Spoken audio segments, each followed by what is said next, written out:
The photograph that won, was shot at this special hospital that takes care of only the war wounded. And it's an Italian-run hospital, and I was very lucky to get great access there.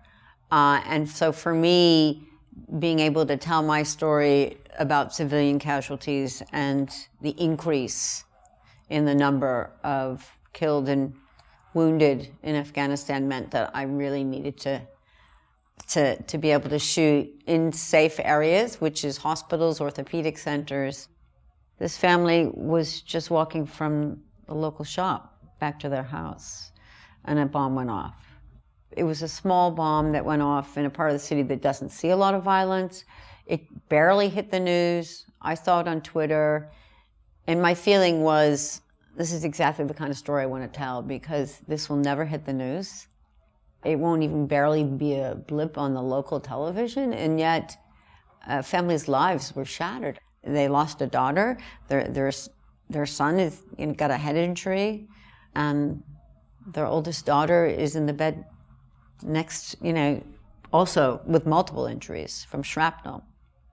These incidents of violence are just random and horrific, and for me to try to bring attention to that is just another side of the cost of war, So I visited the Women and Children's Ward a lot, and in this case, it was late afternoon, and the hospital bed was right by the window, and I saw this amazing light, and I thought, wow, how can I have a photograph that's potentially more perfect? Because you have warm light coming in, it creates another mood to a very, very difficult subject.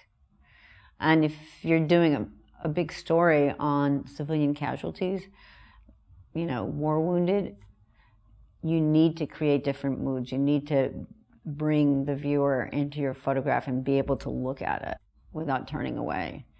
And if it's too graphic, of course, people will. And I just felt like this image had all the elements, an aunt caring for her nephew, a tragic situation, and then it's another sunny day, and the late afternoon lights pouring in, and just trying to capture, making, it just takes a photograph to another level. It's not the kind of subject where I would get an assignment. So it's very important to work with these kinds of, grants. In this case, it was from the Pulitzer Center.